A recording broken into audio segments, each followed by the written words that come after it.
ವರಹಸ್ವಾಮಿ ದೇವಸ್ಥಾನಕ್ಕೆ ಬಂದಿದ್ದೀವಿ ಸರ್. ಇಲ್ಲಿ ಬಂದು ಇಷ್ಟಾರ್ಥ ಎಲ್ಲ ನೆರವೇರುತ್ತೆ ಅನ್ನೋ ಪ್ರತೀತಿ ಇದೆ.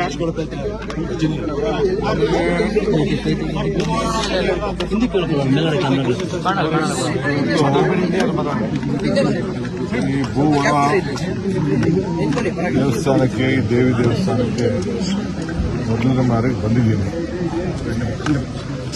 ನಾನು ತಿಹಾರ್ ಜೈಲಿದ್ದಾಗ ನಮ್ಮ ಅತ್ತೆ ಮಾವ ಇಲ್ಲಿಗೆ ಬಂದಿದ್ರಂತೆ, 4 ಬಾರಿ ಬಂದಿದ್ರಂತೆ. ನನಗೆ ಗೊತ್ತಿಲ್ಲ, ಆಮೇಲೆ ಗೊತ್ತಾಯ್ತು.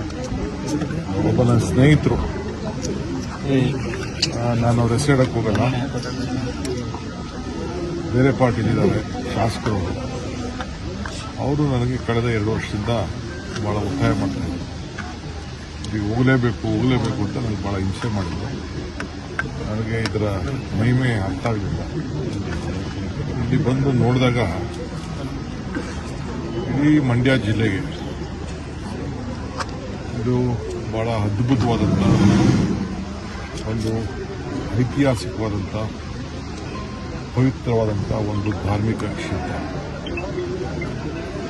ನಮ್ಮೆಲ್ಲರೂ ಕೂಡ ನಮ್ಮ ಧರ್ಮದಲ್ಲಿ ನಂಬಿಕೆ ಇಟ್ಕೊಂಡಿರೋದು, ಎಲ್ಲ ಧರ್ಮಕ್ಕೂ ಪ್ರೀತಿ ಮಾಡೋದು. ಈ ದೇವಸ್ಥಾನದಲ್ಲಿ ಎಲ್ಲ ಧರ್ಮದ ಜನ ಬಂದು ಇಲ್ಲಿ ಪ್ರಾರ್ಥನೆ ಮಾಡಿಕೊಂಡು ಅವರ ಇಷ್ಟಾಚಾರಗಳನ್ನು ಹೇಳಿ ಪಡ್ಕೊಂಡು ಬರ್ತಾ ಇದ್ದಂಥ ಒಂದು ಪದ್ಧತಿ ನೋಡಿ ಬಹಳ ಅದ್ಭುತವಾದಂಥ ಕೆಲಸ ಕೂಡ. ನನಗೂ ಅಷ್ಟೋ ಇಷ್ಟೋ ದೇವಸ್ಥಾನ ಕಟ್ಟಡದಲ್ಲಿ ಎಷ್ಟು ಶ್ರಮ ಇದೆ, ಏನು ಯಾವ ರೀತಿ ಇದೆ ಅಂತ ನನಗೆ ಅರಿವಿದೆ. ಈ ವಿಗ್ರಹ ಎಷ್ಟು ಅದ್ಭುತವಾಗಿದೆಯೋ, ಮುಂದೆ ಕೂಡ ಈ ಒಂದು ದೇವಾಲಯ ಕಟ್ಟಲಿಕ್ಕೆ ಬಹಳ ಉತ್ತಮವಾದಂಥ ಒಂದು ನೀಲಿ ನಕ್ಷೆಯನ್ನು ತಯಾರು ಮಾಡಿದ್ದಾರೆ. 4 ಫ್ಯಾಕ್ಟರಿ, ಗ್ರ್ಯಾಂಡ್ ಫ್ಯಾಕ್ಟರಿ ನಡೆಸೋ ರೀತಿಯಲ್ಲಿ ಇಲ್ಲಿ ಕೆಲಸ ನಡೀತಾ ಇದೆ. ಖಂಡಿತ ಈ ಭೂಮಿ ಮೇಲೆ ಯಾರಿಗೆ ನಂಬಿಕೆ ಇದೆ, ವಿಶ್ವಾಸ ಇದೆ, ಭೂಮಿಯ ಆಚಾರ ವಿಚಾರದ ಬಗ್ಗೆ ಯಾರಿಗೆ ಇದೆ, ಎಲ್ಲ ಕೆಲಸ ಮಾಡ್ತಿರೋರು ಎಲ್ಲ ಮುಸಲ್ಮಾನ್ ಬಂದು ಅದನ್ನು ತಿಳ್ಕೊಂಡೆ. ಎಲ್ಲ ಬಂದು ಅವರೇ ಬಂದು ಇಂಥ ಒಂದು ಕೆತ್ತನೆ ಕೆಲಸನ ಇಲ್ಲಿ ನಡೆಸ್ತಾ ಇದ್ದಾರೆ ಅಂತ. ಸೊ ಇಲ್ಲಿ ಧರ್ಮ ಜಾತಿ ಇಲ್ಲ, ಎಲ್ಲರಿಗೂ ಕೂಡ ಬಹಳ ಪ್ರೀತಿಯಾಗುವಂಥ ಒಂದು ಪವಿತ್ರವಾದಂಥ ಕ್ಷೇತ್ರ.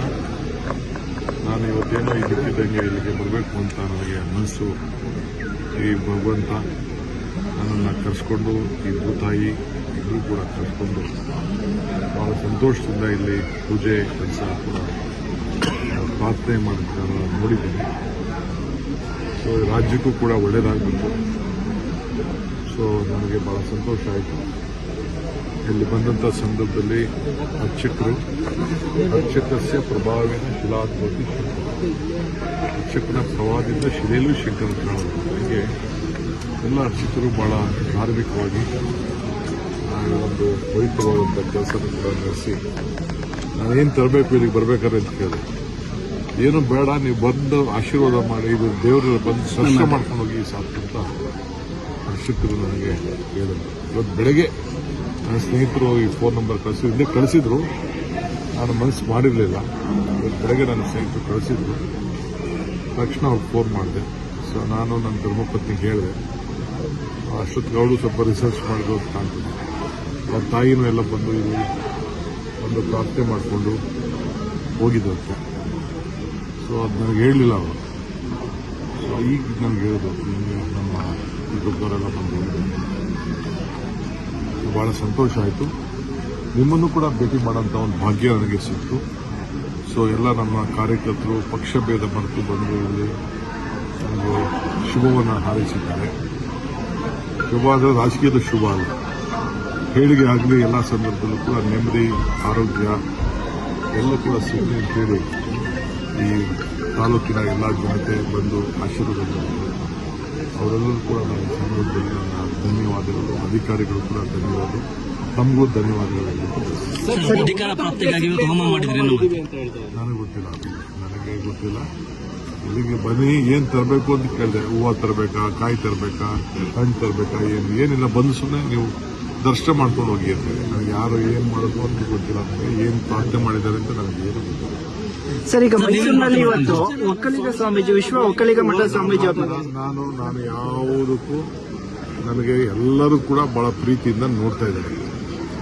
ಎಲ್ಲ ನಾನು ಇಂಥವ್ರು ಅಂತಲ್ಲ, ಎಲ್ಲ ಹಿರಿಯರು, ಸ್ವಾಮಿಗಳು, ಮಕ್ಕಳು ಎಲ್ಲರೂ ಕೂಡ ನನಗೆ ಬಹಳ ಪ್ರೀತಿಯಿಂದ ಆಶೀರ್ವಾದ ಮಾಡೋಕ್ಕೆ ಬಯಸ್ತಾ ಇದ್ದಾರೆ. ಅಷ್ಟು ಬಿಟ್ಟರೆ ನನಗೇನು ಗೊತ್ತಿಲ್ಲ.